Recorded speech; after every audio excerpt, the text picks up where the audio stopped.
Hello, and welcome to Rejuvenature. This podcast is dedicated to helping you find health in this toxic world. I am Dr. DK Geyer, and I will be the host for this show.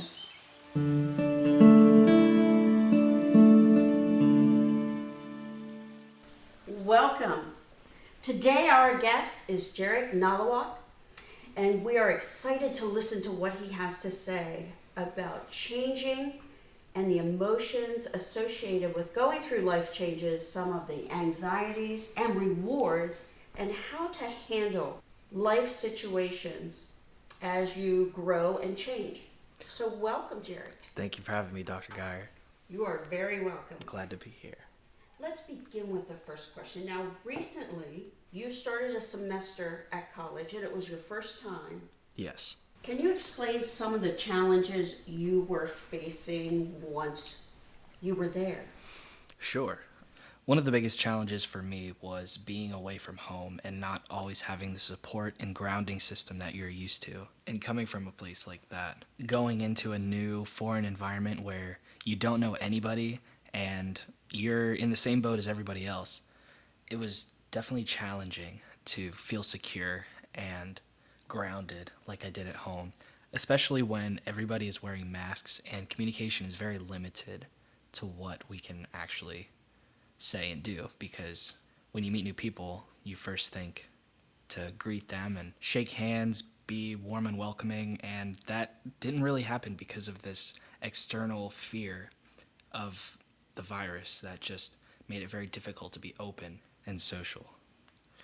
And another challenge that I dealt with in my college experience was time management and learning how to appropriately maneuver what you need to get done and what was a part of, the college experience. Did you have a roommate? No, I was alone. I was alone in my room. Okay. So did they do that because of COVID? I believe so. I think they just wanted to utilize the space that they had to help their situation by being at college during the pandemic. So with all new things, there are struggles. And being new to college and having to take care of your own food, laundry, time management, transport to and from different locations, what did you view or what did you see with other students on how they handled that? From my perspective, I saw a lot of people in different walks of life who had a lot of support growing up and others who didn't have support growing up. And for me, I felt like I was in the middle because I had another perspective in my life. I took a gap year between high school and college and spent that time creating my business, doing photography and videography right out of high school. And having a perspective like that going into college, I got to get a taste of what the real world has to offer, but also live in a new academic world, which is a very unique experience, which I am truly grateful for because it has helped me realize that I did want to go to college. Like, I wasn't forced into going to college, and this was my choice. And this is something that I was certain of that I wanted to do in my life. And one incredible thing that I noticed being there, everybody in the beginning always struggled with time management and change. And so did I. I struggled so much, even though I felt successful in what I was doing for my business. Nothing compares to the struggles of time management in college. How did you begin to achieve some emotional balance, dealing with all the pressures of a new environment, new obligations? How did you strike that balance? I don't think I ever fully figured it out yet, but I feel a lot better going through it once for the next semester. It's hard to find balance in really whatever you're doing, whether that would be school or life or taking care of kids, anything really. But the one lesson that I learned is to reflect on how much balancing is being done. And I say that because the act of balancing goes unnoticed most of the time. Usually when everything is good or perfect, we don't take initiative to reflect and give ourselves gratification for our best efforts to reach that goal. We don't pat ourselves on the back as much as we need to. And the only time when the act of balancing is reflected upon is when things are falling off, things are out of control and falling off your plate. That's when all of a sudden the act of balancing matters. But why didn't we realize balancing mattered beforehand? It's because it goes unnoticed. What was the biggest struggle? The biggest struggle was probably finding time to rest. Rest is something that is essential, and so is sleep. And in college, sleep is practically impossible because it's like you're trying to sleep at school. A lot of people work like this where they associate different places with different ideas. And so if you sleep where you work or you work where you sleep, you're going to be thinking about work while you sleep, and you're going to be thinking about sleep while you work. Nobody can really function like that. And in college, it's hard to find the natural boundaries that we put for different aspects of our life, because your whole life is all compacted into one physical area. And if you can't sleep, you can't function. And if you can't function, you can't do what you want to do in the day, such as getting those assignments done on time or even produce good work because you're half asleep. So my solution to this is to not do my work in my bed or even in my dorm room. I found a dedicated workspace that was far enough away from my dorm that I could actually do good work, where no one would bother me, that I could associate work towards, so I wouldn't have to associate work towards a place of rest, which was probably the first peace of mind that I actually got in college.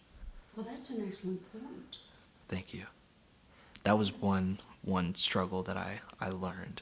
That was one big piece that I learned. And there's also a struggle that I hear from adults with this work at home environment. Yep, that ties in perfectly with COVID. So really nobody can work where they sleep and sleep where they work. It's an epidemic of being clustered, only having your life into one area. And COVID has really amplified all of the effects and change towards that issue, like doing work at home. Because it's very difficult to distance yourself from work when it's inside your home. It's also the social aspect of having work in your home is quite different as well. It's an adjustment period for everyone. Yeah, it really is. And a lot of people who do work at home can probably relate to this, where your significant other or kids are wanting you to do something while you're on work time. And they just see you, oh, you're home, you're here, you can be there for me. But in reality, you're working, you're trying to pay the bills, and they don't understand that because there are no physical boundaries between your life at home and your life at work. All of those physical boundaries just kind of disappear between work, school, and life. However, there is a way that I found to create these non-physical boundaries with people, and that's through just simply communicating to them. So whatever it is, if people can't realize the physical or the non-physical boundaries that you set for your work, life, and school, communication, I believe, is the most important tool to use when creating a non-physical boundary. Well, it sounds like you finally found that by separating where your sanctuary was with going to a library to study or finding another place to do work. Exactly. I studied in a fourth floor of a building and found my little office. Excellent. That's a wonderful point to share. So from my college experience, I found that the fact I enjoy speaking in public was the envy of other students because it came naturally to me. Other students would tell me that they couldn't sleep for an entire week before they had to give a major presentation. Public speaking was not anything they ever wanted to do, that it terrified them. That being said, excelling in algebra was torment to me. So sitting in a room with all these people excelling at something that was not natural to me was the exact opposite. It was just torturous and it kept me up before any exam. Yeah. So can you explain in your terms how that type of internal pressure and turmoil existed and what tools you found to help yourself through that? Sure, yeah. Your algebra and math was my writing and learning how to write properly. And probably the most useful tool that I learned is to just reach out to people because people are willing to help you. During high school, I never felt like I excelled in writing, and in college, I knew that writing was going to be a big challenge for me. And that's all what my first semester was. I took about 3 English writing classes so I could get better. However, my grades were pretty bad in the beginning. And I remember just being stuck, not knowing what to do, just by myself. And the last thing that I could think of is I just need to talk to my teachers, communicate like, hey, this is where I'm at. This is what I need to do. I want to get there. Can you please help me? And sure enough, all of them did.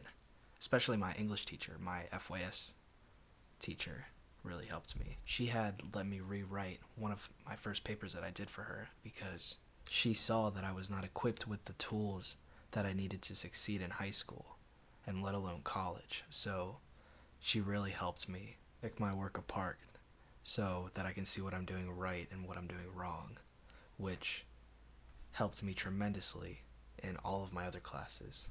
However, those tools that I was equipped with that she gave me, they allowed me to thrive in something that I was not capable of doing naturally. And I believe that those tools I will have for the rest of my life, and that those will help me in my career and my academic career as well, especially my academic career. That's wonderful. Reaching out for me normally resulted in a tutor. There are multiple ways of learning and retaining new information, so you just need to figure out which one works best for you. Right, right. And just like people who are learning, one's going to get it and the other's not. It's not because they're not smarter than the other person. One is more accustomed to that specific teacher's teaching abilities and the other is not. For me, I have a photographic memory, so I remember everything that I see. And learning, if you're a auditory person or more of a visual person, learning how you learn will help you fully understand and grasp the teacher's message. As with any new change, there's always some type of pressure or stress. But there's a difference between what is expected of you and what you expect of yourself. And when those two expectations collide, it creates a different, unique type of turmoil. Did you experience times where you put more internal pressure on yourself than was being expected of you?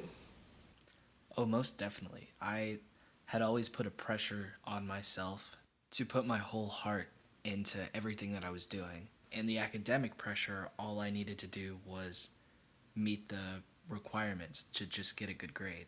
And I always had trouble not putting my heart into some of the work that I did. Finding the balance between the two struggles and the pressures, I realized I can't put 100% of myself into everything that I do because it's impossible. And whenever I did that, I really spread myself way too thin to where my mental health was just struggling and deteriorating. And I started to look at both pressures from the long run. And what I realized is that I needed to find the balance between the both and take what I needed for the future from both, such as the tools that my teacher gave me whenever I was struggling, and the external conflict would be the good grades that I'm going to be getting afterwards. So that's where I was at. That is an excellent way to verbalize that conflict. So, going back to college for your next semester, Yes. what changes will you make having recognized the challenges that you faced? Well, the first major change that I'm going to make is understanding time management And the second is setting realistic expectations for myself. Because if I don't set realistic expectations, I'm just always going to think, what am I doing wrong? And that raising of the bar for my expectations is very internal compared to in the external reasons that actually matter, such as getting an A or doing good in school. And most of the time, if you set unrealistic standards for yourself, setting that bar way too high, that can lead to mental health problems. And that's towards really any goal in life that you want to set, not just in school. I also want to say that if a goal seems unreasonable, all you need are just steps to get there, which makes a lot of unrealistic goals realistic. So setting real expectations and fulfilling them and acknowledging that fulfillment is what I would change. So you would reward yourself for the mental challenges you have overcome. Yes, that's exactly it. Another lesson that I got from college would be to create boundaries for certain aspects of your life, such as working in a workspace and sleeping in your sanctuary. And the last lesson I learned from going to college is I can't put my heart into every piece of work that I do in school because I would spread myself way too thin. Well, it sounds like you have a good plan. Thank you. That really means a lot because I feel a lot better for this next semester and I feel equipped with the tools that I need and understand what I need to know to go through college while also being productive and mentally stable. Excellent. So if there's one thing you can share with someone embarking on a major life change, what would you recommend as the very first thing they should think about and consider for every day as they are working their way through it? The first most important thing that I want people to understand and take from this podcast when dealing with change is to fully understand the internal conflicts during that time as an inward struggle that needs to be resolved and not place those emotions towards the environment that causes you those feelings. Because if you do, you're going to resent that environment like a new school or a new home and never fully adapt to that change. Change is always going to be difficult no matter what. And to resolve those problems internally instead of misplacing them, you can adapt to any change in life. And also, don't be afraid to ask for help. Everybody needs help. Thank you so very much for sharing your experience. I just want to ask everybody, if you've been through a similar experience, please do a like for Jarek. Send him some love with some comments because we are a community and we learn and grow by learning from each other. Change happens to all of us. So when we recognize that we are going through something, we just need to understand and appreciate that we are mind, body, and spirit. So whether it is a mental obstacle or a physical one, show yourself some love in the process. Until next time, we wish you the very best.